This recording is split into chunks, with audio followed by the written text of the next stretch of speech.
there are many schemes in place, in fact, to support our Singaporeans who wish to transit to another industry, to another job. I think there are, I lost count a number of professional conversion programs we have. I'm sure the logistics and supply chain have their own, and I think we are constantly designing new training programs to assist Singaporeans who wants to take up new jobs in the sector. So I think the assurance really is that the training are available, and then the next question will be, oh, what about the costs? So I think earlier Paul has also explained there are also various subsidies and training grants available. So really, if you are looking to join this sector or any other sector and you really don't know where to start looking, so I think the easiest way then is to suggest that you write to us, and NTUC would help to, maybe guide and direct you to the areas that you are looking in. Where are some of the training programs? Where are some of the jobs? I think what's important feedback that I've been receiving really is that if I go for this training, will I eventually get this job? Right? So this is where the challenge the individual face. And then from the company is that, unless you have these skill sets, then it's very difficult for me to hire you. I think that's the matching that we need to be a lot more tighter in terms of the ability to get the right person with the right job skills to the right job. I think that's where I think we have been working very closely with each other, how to do that closer match. Otherwise, if I go and spend a few months or a few weeks taking up this training course, and then will I eventually get to have that particular job that you mentioned and you described?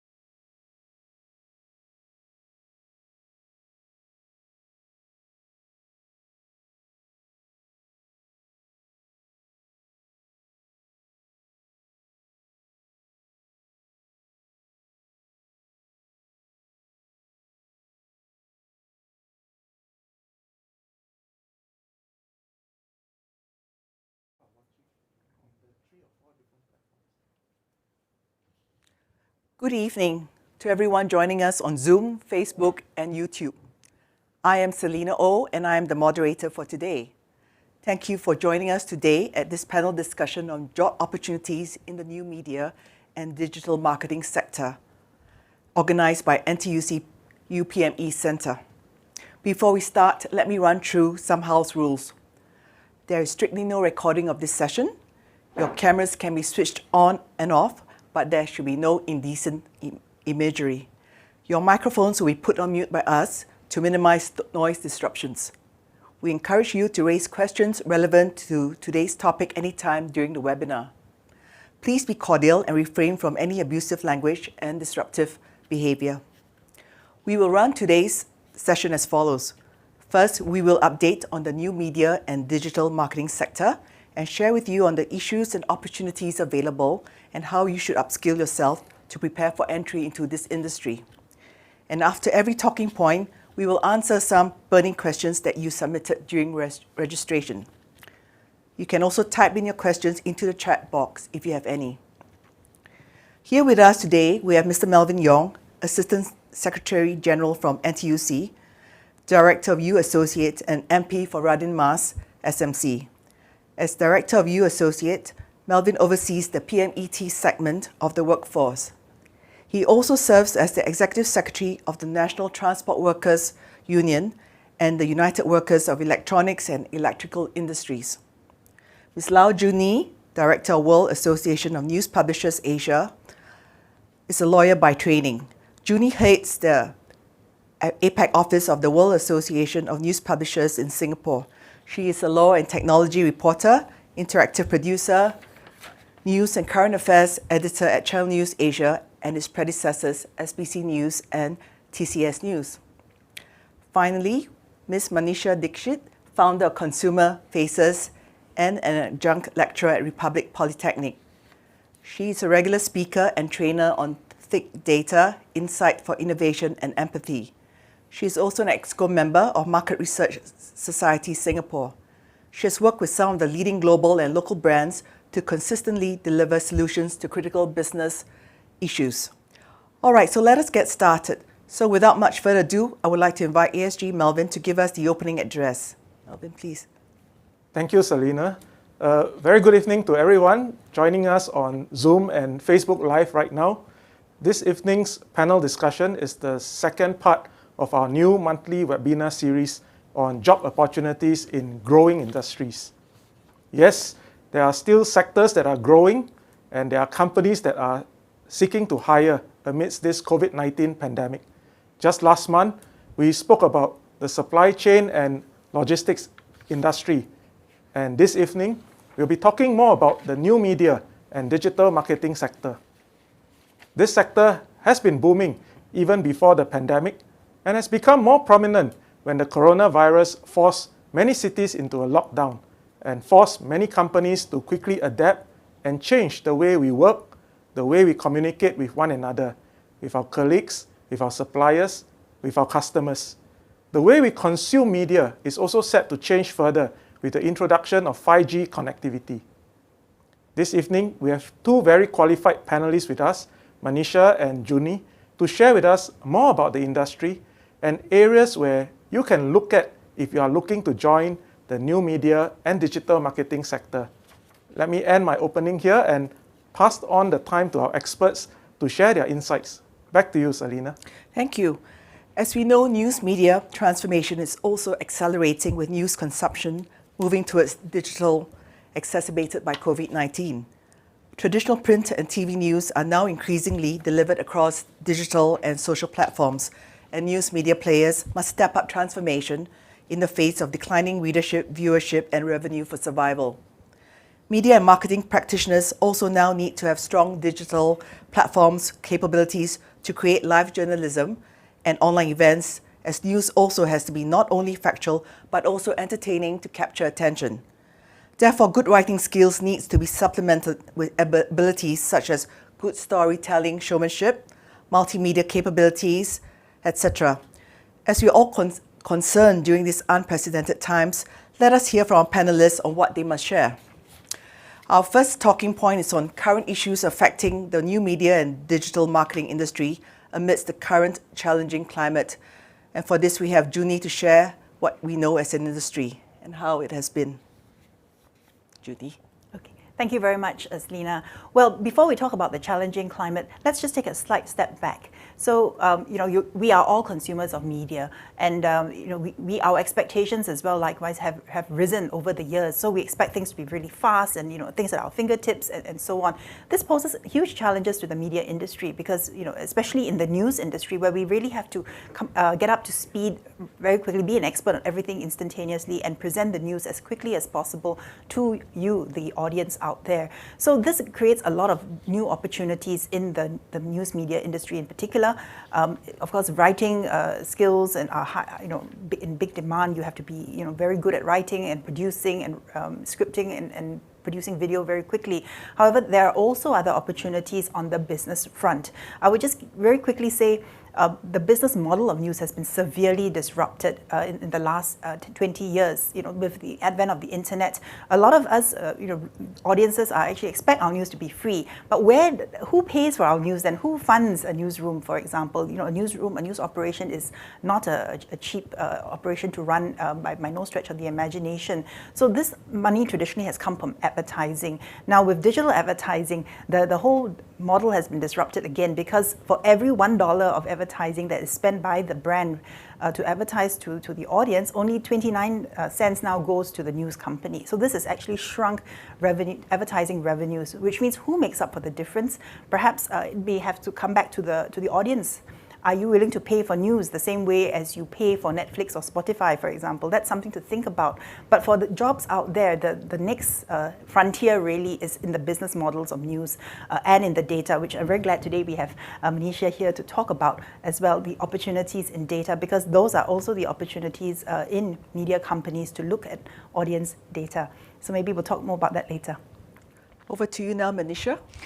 Yeah, I want to take off on Juni's point, right, about how our habits have changed, and over time, especially now in COVID time, we can see we're spending so much more time on new media, digital media, on our mobile phones, etc. So if we think about it in terms of the impact of this on marketing, there is both an opportunity and a challenge to it, right? So the opportunity obviously is that there is more avenues to connect with consumers. On the other hand, the challenge becomes is how do you now connect with your customers who have a very diverse base, and so really to be able to understand how you customize and provide information and connect with them at the right time in the right way. And that becomes a challenge.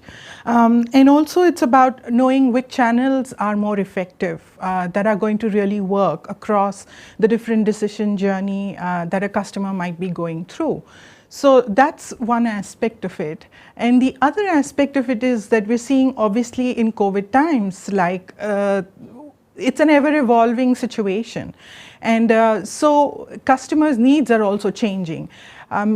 Businesses have always focused on customer needs, but now it's even more important to really understand how the consumer is feeling, how the customer is feeling, and to really take a more empathetic approach in communicating with them so that there's a lot of trust and authenticity that brands have. And that's quite important really at this point. Selena, yeah. Over to Melvin. Thank you, Selena. I think both Juni and Manisha have covered extensively the challenges caused by the COVID-19 pandemic and also the shift in consumer habits towards online shopping. In fact, as you know, incidentally, today is 11/11, the 11th of November, and almost every company and every retailer everywhere in the world is having their Singles Day promotion. I read earlier that the Alibaba Group have already reached a record $75 billion in sales today. Shopee and Lazada have also been advertising aggressively for the 11/11 sales, and I expect that many of our audience members who are watching us now would have bought something today. So much data have been generated in a single day: consumer data, consumption data, who buys what, buying from where. So even though there are challenges facing the industry, I think the future is bright for those that are already working in this industry, as it represents the future of how we shop and how we consume media, and the need for us to manage and analyze the data that has been generated. Okay, thank you for your insights. We will now take some questions that have been raised during registration. Talking point one on current issues affecting the new media and digital marketing industry amidst the current changing climate. I'll pose this to Melvin. What can we look forward to on government digital strategy, and in what sector? I think Singapore's aim is to be a leading digital economy, because this is where many of our future jobs will be. So what is the government doing to support this goal? I think we came up with a Singapore Digital Framework of Action, and this framework highlights 3 strategic priorities, which I can sum up with the acronym ACT: Accelerate, Compete, and Transform. First, to accelerate digitalizing our industries. The aim is to digitalize every industry and every business, so that in the process, we can raise productivity and improve business efficiencies to grow our economy. Digital platforms such as e-payment and e-invoicing will help save costs, speed up transactions, and also reduce human errors. 2, to sharpen our competitiveness. Digitalization opens up whole new growth opportunities. The government is committed to support our local companies to evolve their business models and support Singaporeans in their training so as to learn new digital skills. And 3, to transform our traditional infocom media industry. The IMDA is working closely with the infocom media sector, with the companies in the sector, to create new digital capabilities and to ensure that we have the local talents to support the new digital economy. Okay. We'll proceed to question 2. Why is there a lack of talents in the local new media and digital marketing industry? Perhaps Junie could answer this.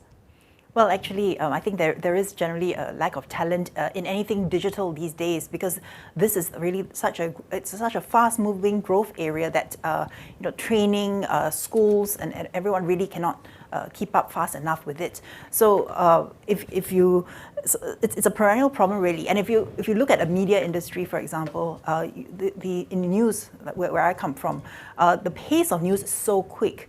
We can't stop and take somebody off duty for a week or even 2 weeks. 1 month to do training and say, okay, change new software. Everybody stop work, go and train for 1 or 2 weeks, and then come back. What will happen to the news? So because of that, we of course have to come up with creative ways like train the trainer, on-the-job training, and so on. So there's this big challenge when it comes to keeping up with new technology and all that. Cost is also another factor, because new technology also costs quite a bit of money. So those are strategic purchasing decisions need to be taken, and of course these take a while, as I think a lot of you know.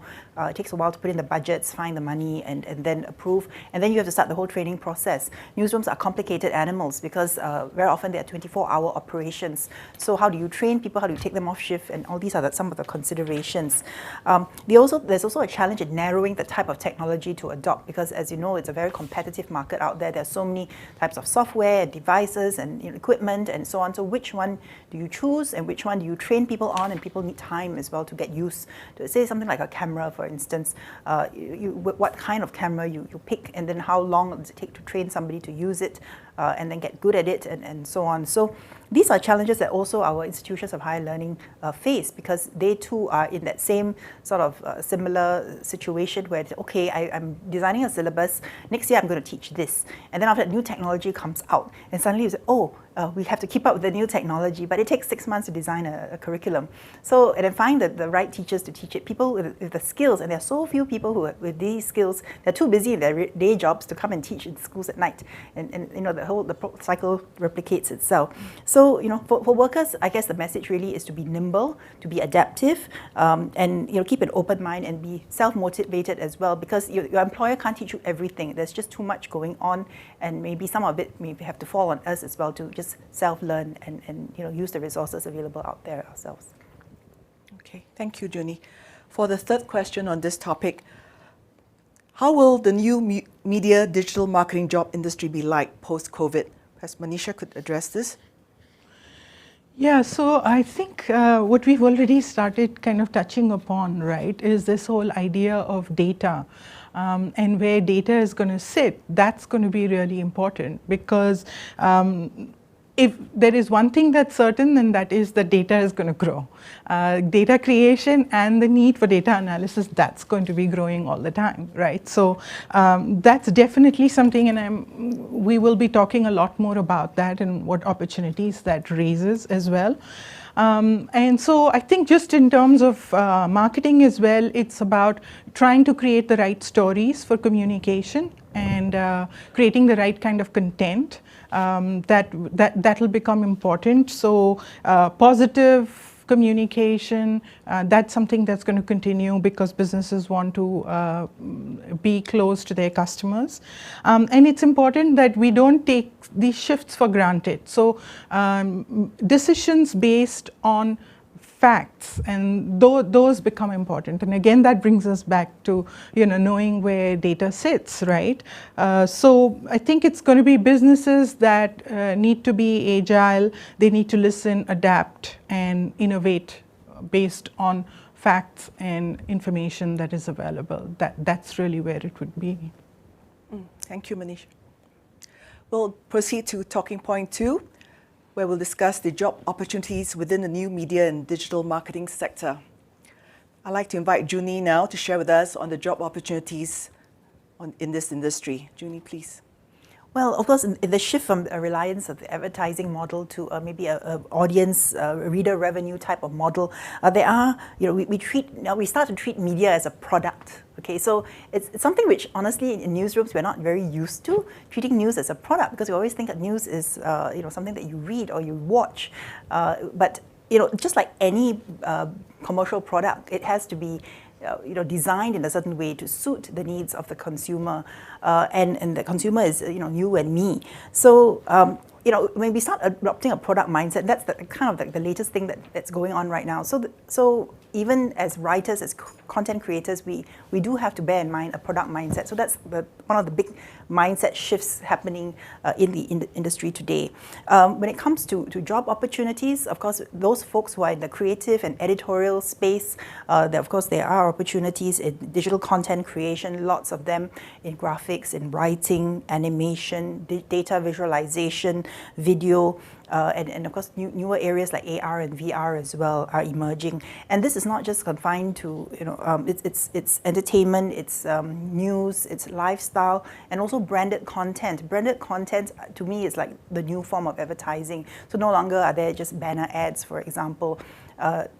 Companies now, brands now are looking at maybe more sophisticated ways of communicating their value proposition to consumers, and this space lies in branded content creation. So it blends together some elements of advertising, but also looks at telling the story, and communicating across the brand's value. And some news organizations have also gone into this. It's a separate department from the editorial newsroom, but it is looking at, there is a new emerging space. So there are some jobs in that space as well. And of course, I touched on commercial opportunities in media. So business and product development, audience growth and engagement, and of course, data analytics, which is Manisha's specialty. And of course, there's also lots of opportunities in digital marketing. So on social media, for example, that is where a lot of audience now reside. That space, you know how to use your social platforms. It's no longer just fun, it's actual work, and a lot of thought and a lot of energy, effort goes into creating content for social media platforms. ASG Melvin also mentioned e-commerce. That's also something which some news organizations are going into, because it is in a way advertising plus commerce as well. So some news companies, for example, in Taiwan and in China, are actually going very big into that space, and in the United States and in the UK as well. And locally, we also see tie-ups with like SBH and MediaCorp going into commercial arrangements with some e-commerce platforms here locally. So I think very interesting partnerships and possibilities are arising as well. Thank you, Junie. Manisha, would you like to share your insights? Yeah, I think it's really the job opportunities. It's about data, right? Today, when we are buying a product, or if we are really trying to, let's say, just like you're talking about e-commerce purchases, if we are going to be buying a movie ticket, book a hotel or a restaurant, for all of these things, what you do is you go on the internet and you search and you look for information. And so you're creating all of this sort of data and these crumbs that are available now for both marketing as well as for making decisions. So really it's about looking at that aspect of data that's creating job opportunities as well. There was a survey that was done in 2017, though it's still relevant today, by eConsultancy, and what they found was that about 3 out of 5 corporations or companies talk about this gap in data analytics as a skill, right? So that's really where the gap lies.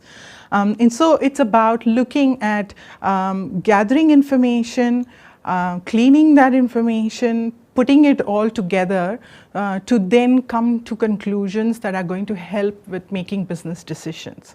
And that's really what you're doing when you're looking at data analysis or data analytics.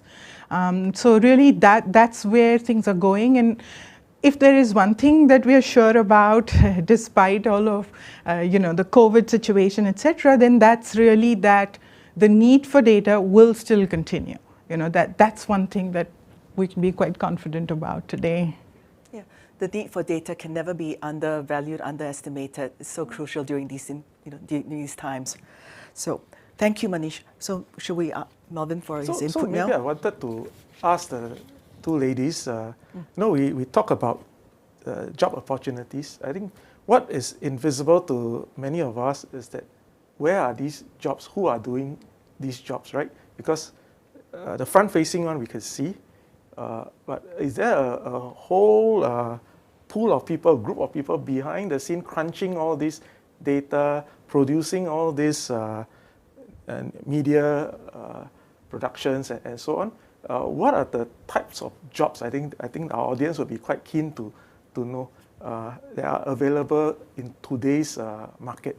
So maybe Junie, since you're already in the industry, could just highlight a few of these jobs so that we could have a better understanding of, and then I think Manisha can share more about the data crunching type of jobs, and so that our audience can be more aware of it. Yeah.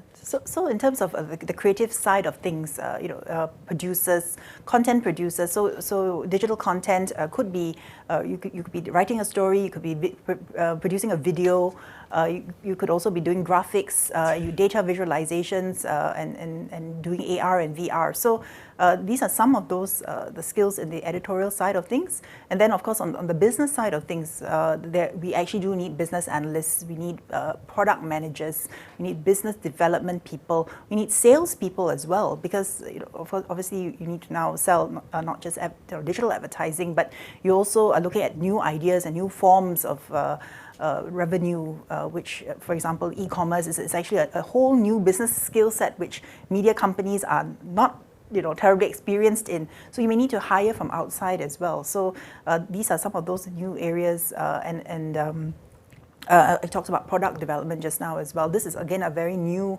role in a news organization. And also to touch on Manisha's area, data scientists. News organizations are now hiring data teams as well, because they need to understand audience data and audience engagement, and then how do you grow? How do you get the audience engaged, and how do you grow this audience? What are the tactics? We talk about the funnel. The funnel, which is used in digital in marketing, can also be used in news to get people to come to the website, and then make them regular loyal readers, and then after that, hopefully they subscribe to the product. They feel it's worth their subscription. So these sort of principles now are interchangeable. Journalists work in technology. Technologists work in journalism. Manisha spoke about filling the gaps. There are lots of gaps between what the audience wants, what journalists expect, what the management also wants, because the management has that challenge of being able to fund all this new content to serve the audience, while making sure that the content remains high quality. You inform, you educate, and you also entertain your audience these days. Mm-hmm. Yeah, I think, like we're talking about it, that data analysts, that's in a lot of demand, right? And where do you find them? So these can be found across all organizations, because exactly as you said, all organizations, whether they're big or small, need data analysts. And I think that's the interesting aspect in all of this, is that even small businesses today are dealing with large volumes of data, because it's coming from their websites, from their Instagram accounts, from communication that they have from their customers, as well as what they might be collecting themselves. So even if I'm a small F&B business, I am possibly dealing with a lot of data. And so that creates a lot of opportunity for people who can look at this, collect it, and analyze it and provide this for making decisions. So I think that's really where these people are. They're everywhere, and there's really a gap there.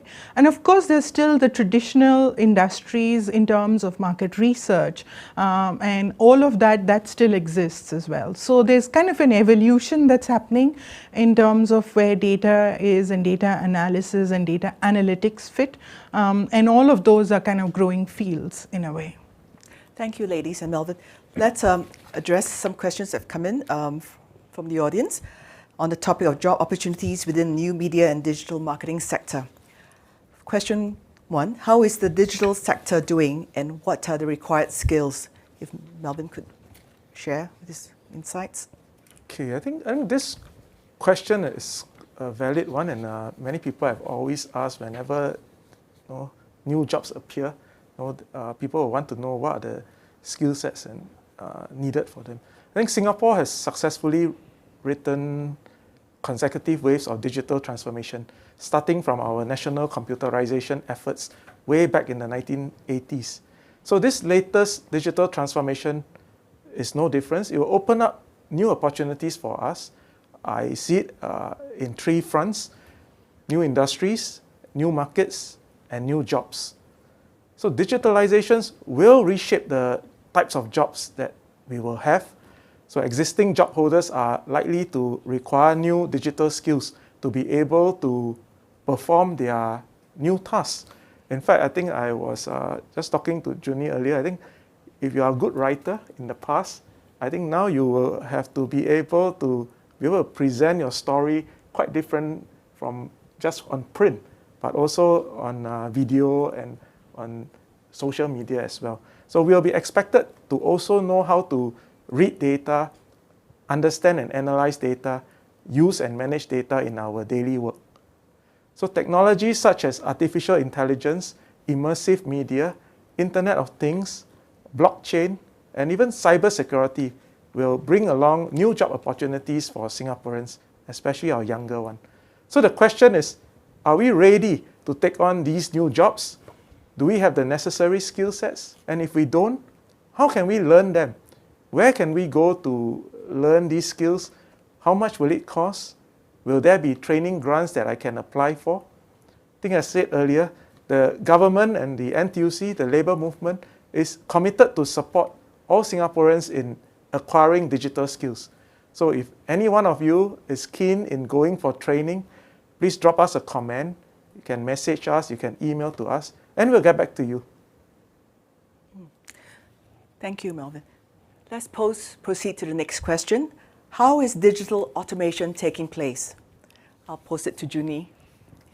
Well, digital automation can be used actually to save time, be more efficient, and enable employers to redeploy their staff into other areas which obviously you need a human person to produce. So, for example, in the news industry, you have a pre-scheduling and recording of programs, and all that can be done and lined up in advance. In a radio station, in a TV station, you can line up all this content. Advertisements can also be lined up to be played out, so you don't have to have a live human actually deciding what to put in next and play out next. But the other really interesting part of the industry where automation is happening is actually in the area of so-called robo-journalism. And of course, a lot of writers and journalists get very alarmed when they hear, oh, you'll be replaced by a robot. But honestly, if you look at the way information is structured, for example, things like company reports, results, share prices, all these do not need a human to every day. You have to devote several business journalists every day just to read the press releases coming out or go to the website to take down these numbers. These can be automated, and you say today's the share price of this counter went up, went down, and so on. And already the technology exists and has been already used. And some of the reports that you are actually reading out there may actually be automated in this manner already. And this actually frees up the journalists then to concentrate on value-added stories and work that no robot can do. For example, investigative journalism, enterprise journalism, stories that are not obvious at the first thing. So there is a growing field as well in data journalism, which is looking at data very carefully to look at the patterns and what stories emerge from this data. So these sort of stories do not come automatically. They're not fed to you either. You actually need to go and dig for the story, and this is like a new skill that journalists is in demand, and journalists need to be more data literate. Where to find the data, how to look at the data. Is the data in a clean format? Manisha mentioned just now about having to clean data because very often data is all over the place. Is there a way to then automate this data processing so that you can get this information in structured manners and then chart it out visually and see if there are trends and what trends can be discerned from there. So these sort of very high value added things in storytelling, which a machine can't do, and you need a human to go to. So these are some of the automation that exists at least in the news industry. Thank you, Junie. Okay, let's address the last question for this topic. What kind of opportunities do you have for business analyst roles and digital transformation projects? I'll ask Manisha to address this. Yeah, like we've been talking about it in terms of business analyst roles, there are a lot of opportunities because every business kind of needs that role to exist today. I think what we found traditionally, and I referred to that a little bit earlier, was that there has been the research industry where we've had quantitative researchers who conduct surveys, they obtain data from consumers, which is primary data, and they make sense of it, generate insight, which is used for making decisions. What we're now finding is also with the so much different source of data available, we need the ability to be able to marry data that's coming from different sources. So whether it's from social media or whether it's from data that might be business transaction data, and put all of that together to then make sense of it. So there's an aspect that goes beyond just primary data to also looking at passive data, which is already existing, and then looking at all of that to make sense of it. So it's the market research industry, the data analytics, all of those that are really key to be looking at. Right. Thank you, Manisha. We've been talking a lot about jobs and opportunities available. So let's ask Melvin now if there are any job support from NTUC. I think first I want to thank Manisha and Junie for really highlighting what are the various jobs that are available out there. It seems to me the infocom and media sector is very vibrant and there are a wide range of job opportunities available. But I can also understand if you are feeling overwhelmed right now and at a loss as to which career path is suitable for you, then you can turn to us, the NTUC U PME Centre. We have career coaches to help. Our career coaches are experienced. They specialize in coaching our PMET union members to equip them with a growth mindset. Our services include career development workshops and job preparation courses. So in August this year, we actually tied up with the Radin Mas Community Centre, where we are currently live streaming from, to deploy our career coaches here closer to the heartlands. We intend to, in the next couple of months, be able to reach out to more community centres. So over the past few months, many of the PMETs that have come to us for assistance, they tell me that the advice and the tips given by the career coaches have been very useful and have given them more confidence in looking out for various jobs that in the market. So if you ever need help with any aspects of your career as a PMET, you can write to us and our career coaches can help to guide you in the right direction, hopefully align with your career aspirations. I think what we generally do is to try and network and pull together all the resources that we have in order to better match our job seeker to the industry and to specific jobs. All right, thank you. Now we've covered the issues and the opportunities earlier. So let's proceed now. How do we support the growth of new media and digital marketing industry through innovation and capability upgrading and upscaling? Manisha, you might like to take on this first topic. Yeah, it's interesting because I teach the CET course, Certificate for Market Research, at Republic Polytechnic. And that really attracts a very wide range or diverse group of people. So, for example, there will be people who are really kind of, working in user experience design. And they want to understand how they can look at information and data and use that in a way to really make decisions in terms of the design so that they can attract more people to either visit websites or e-commerce sites. We also have people who are coming from like customer service. And again, they want to understand how customer service is something that you can use data in that context as well to improve customer service. So there's a lot of sort of support and information available out there in terms of being able to, learn those skills and understand it. I think what's really important is in terms of skills and kind of supporting that move towards digitization is the ability to be able to look at information and see how it can be used in either developing communication, or it's in terms of assessing how this can be used to evaluate the actions that have been taken as well. So there are those aspects of it, right, which can be used. So Manisha, maybe I want to ask you that you are a lecturer in the Polytechnic teaching data-related courses. Is there any specific prior skill sets that you need or knowledge in order to be able to take up some of these courses? Are there any age range and so on? Because I would think that both the young and the not so young, I think they would equally be keen to pick up some of these skills. Are there any advice to our audience out there on because they may be very fearful, right? Right. Oh, data, what is data? And even a smartphone to some of us, it can be quite daunting. So what would your advice be? Yeah, I mean, the course that I'm dealing with is more about market research, right?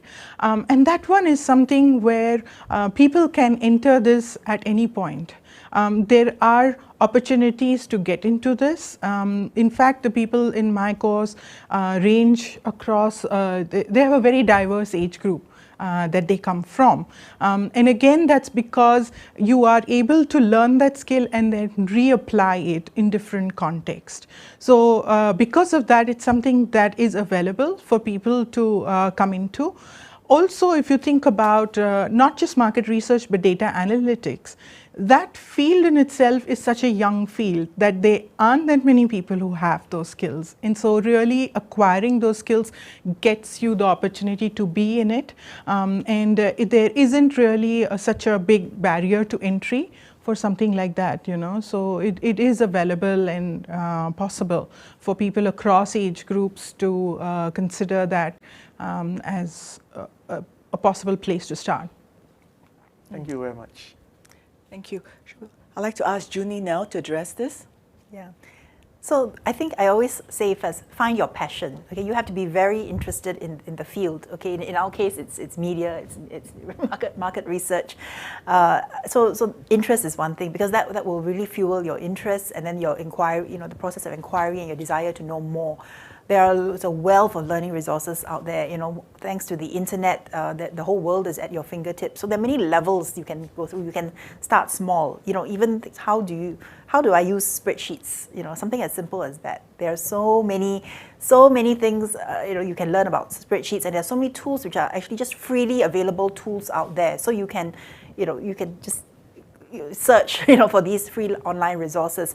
Actually, and thanks to the COVID pandemic, a lot of MOOCs, massive online courses, all kinds of learning resources have been made freely available online. So reputable institutions as well have just opened up their course banks, and you don't have to even pay for some of these very, very fine industry grade courses available out there. You just need the time and to go through all of that, be committed, and you'll actually get a certificate out of it as well, in some of these courses.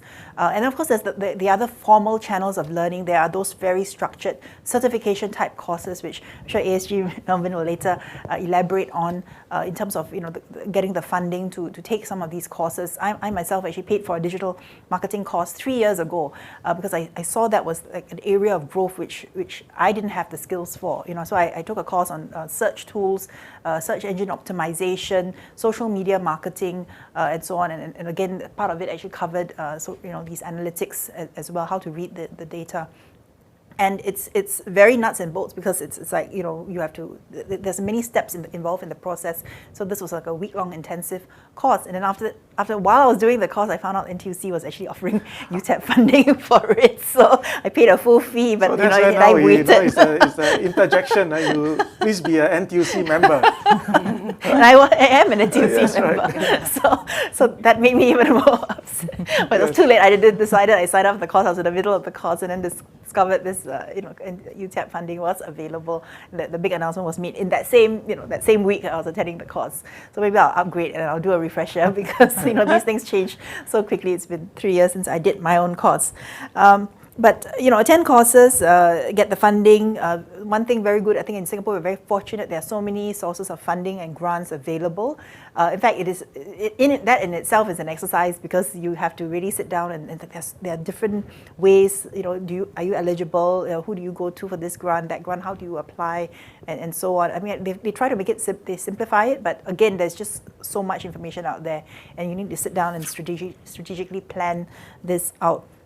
There's a difference between the courses that you're just interested in, the courses that you strategically want to use to build your career on. So think about how you want to approach that. The other thing which I highly advise people do is seek attachments and seek internships. Okay, so I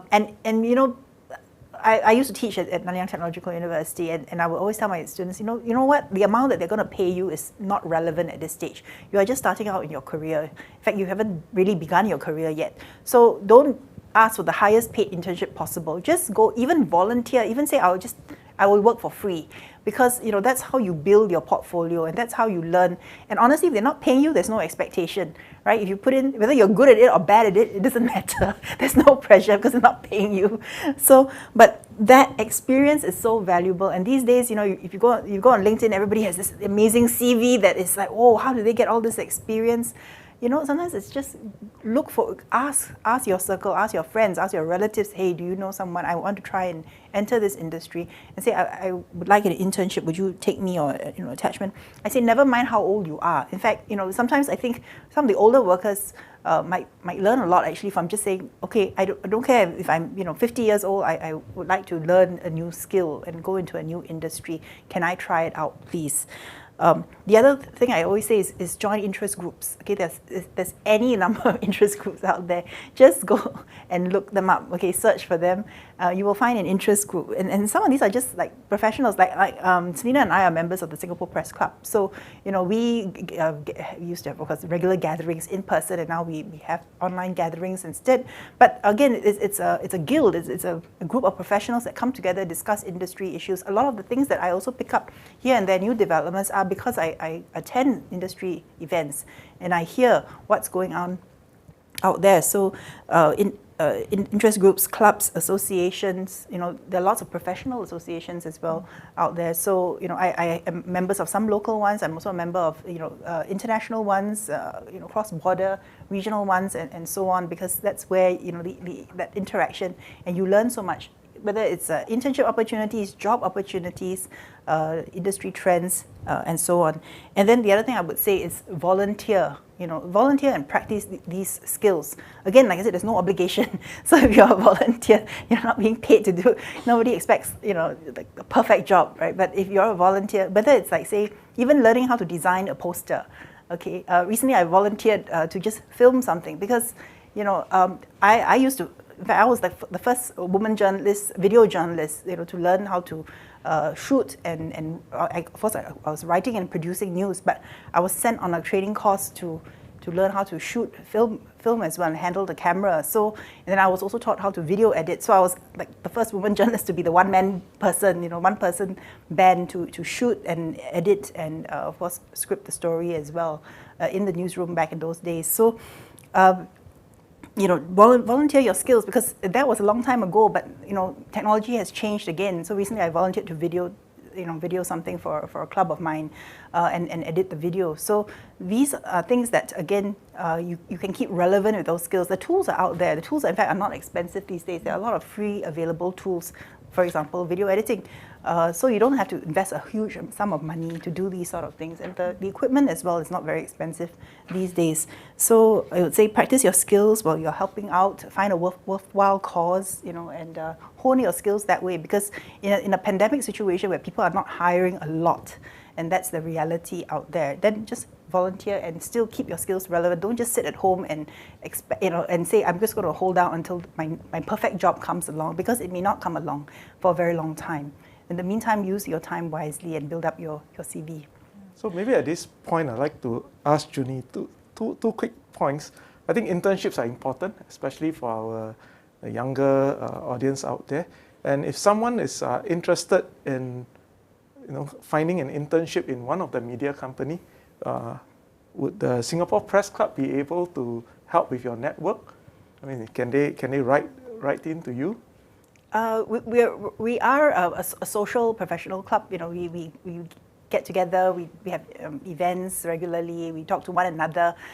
Sometimes these things come, by chance, as we're talking to each other, it's like, someone's looking for an internship, can you help, and so on.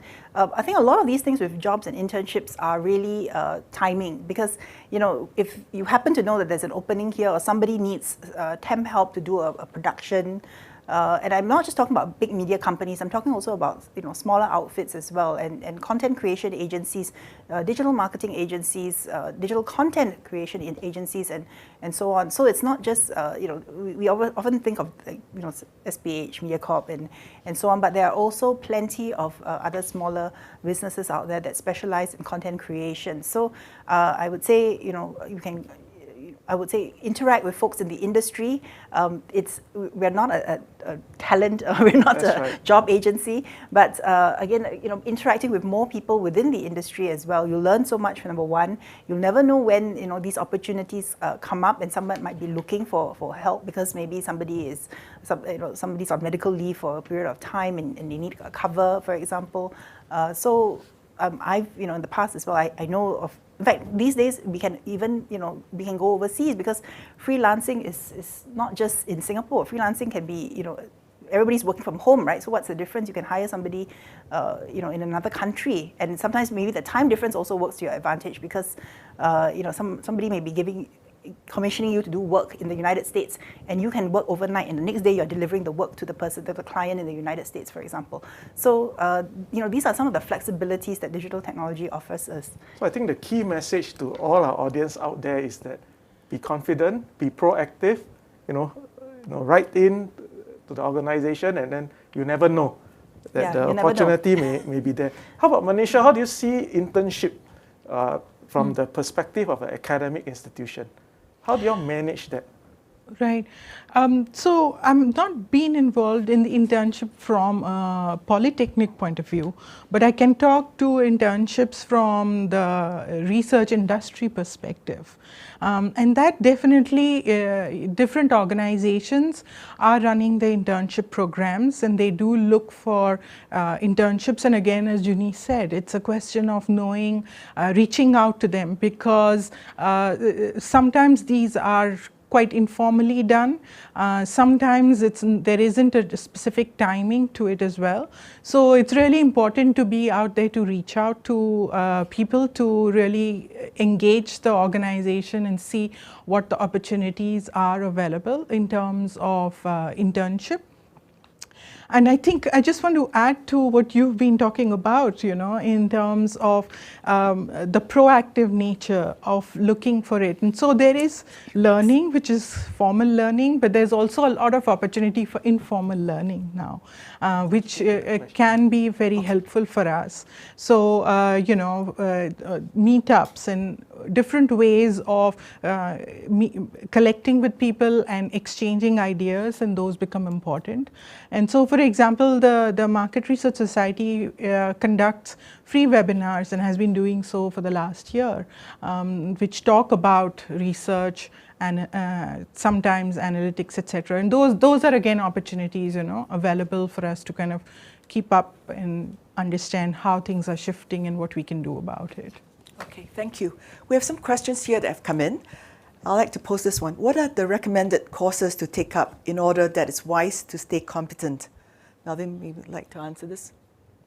Yeah, in fact, I think there are many courses out there today that provide for training in digital skills. Many of them come under the Tech Skills Accelerator program, which is a Skills Future initiative. Our ITE colleges, polytechnics, and universities all offer various technology-related courses for both students as well as adult learners. So for students in the Infocom and media sector, the IMDA has an industry preparation program called iPrep to help you gain the relevant certification and internship experience so that you can have a head start in this industry. For mid-career professionals, the NTUC Learning Hub offers various courses under the SG United Skills Program, which is a full-time training program designed in partnership with the industry. So our Learning Hub has a wide variety of courses which include technology-like roles such as user experience designer and e-commerce specialist, and also technology-heavy roles such as Java developer and robotics engineer. So there are also many scholarships and study awards for those who are keen to pursue these courses. I think earlier Junie was asking about the funding available. So it really depends on your interest. So if you are really interested, do drop us a note, a message, and we'll get back to you on what are the options available out there. Thank you. Next question. What is your proposal to help local companies compete on a global scale? Junie might like to take this. Well, I'd really like to encourage everyone to, network, use the internet, use all your skills to find your tribe. I always say, look out for industry groups, local or overseas. Go overseas, seek those opportunities. Go to trade shows, for example. At the World Association of News Publishers where I work, we do organize several gatherings throughout the year. And these are gatherings where news media companies get together and discuss the issues confronting the industry. And in the past, of course, in any business sector, in any industry, there's competition between companies. But increasingly, these companies also see the need to work together on some fronts because honestly, everyone is facing very similar challenges: digital disruption of the business model. How do we convert our traditional newspaper, for example, subscriptions to digital subscriptions? Digital subscriptions is a whole different creature. Just now, ASG mentioned about coding as well. So developing new kinds of apps and interactions and web interfaces. We talk about new IoT, Internet of Things. Your news can now be on your glasses, perhaps, or on your surfaces. They talk about fridges presenting the news, as a surface for news delivery. So all these actually need new skill sets. You need people who are developers, who are programmers. You need to work with technologists. You need to work with user experience experts, and of course the content creators themselves who are pushing out the content. So it's become a lot more complex. But these are things again, issues which are being faced worldwide. So how do you compete on a global scale? You need to get into the act. Okay, you need to get in there, know what's happening, not just locally but also globally. And I think interacting with industry associations and groups, online or in person, is really the way to go. Thank you. In terms of upskilling, what kind of opportunities are there available, Manisha? Let me talk a little bit about the skills, right, that are important. And if we think about data analysts, data analysis as well, I think there are 4 key things that are really important.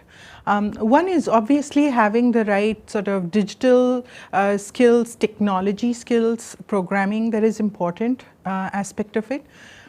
The second aspect of it is really in terms of statistics, because those two kind of form the core fundamental skills that are important. The third piece, and not to forget that's equally important, is the ability to ask the right business questions and having the right kind of business mindset to it. Because if you're dealing with data, it's not just about the data, but it's about interpreting that data, being able to make sense of it, and being able to apply it to the business decisions. So things like, are we creating the right content for our consumers? Or have we really got to the right channels when we're talking to our consumers, etc. And so there are so many different perspectives to this. So that's kind of the third element in this. And the fourth skill really is the ability to communicate all of this. Because if you've developed an insight, you need to communicate this in a very simple way that people will understand, because most people don't understand the technique, the methodology that goes behind it. But what they will understand is the insight that you're sharing, which will get them to act upon it. And so being able to tell a story, being able to communicate it in a simple and effective way, that's kind of the fourth element to all of this, right? So it's those, if you put all of those 3 or 4 key aspects, then you have the making of a good data analysis, data analyst kind of a person. Thank you, Manisha. We've had an interesting discussion so far, and now I'd like to invite Melvin to do the closing for today. So thank you very much, Selina. I think first I'd like to thank everyone for your participation this evening. We have had an interesting discussion on the job opportunities available in the new media and digital marketing industry. COVID-19 has accelerated the shift towards digitalization. Many companies are now forced to embrace new digital means of reaching out to consumers, and this brings about many new job opportunities for people in the new media and digital marketing industry. The infocom and media sector is projected to add more than 12,000 new jobs here in Singapore. Well, digitalization can be a scary word, but when you break it down, it is actually simply about how to use automation and how to use these tools to help us perform our job better, perform our job faster. But in order to do so, we'll need to ensure that we have the right skills to use these new technologies.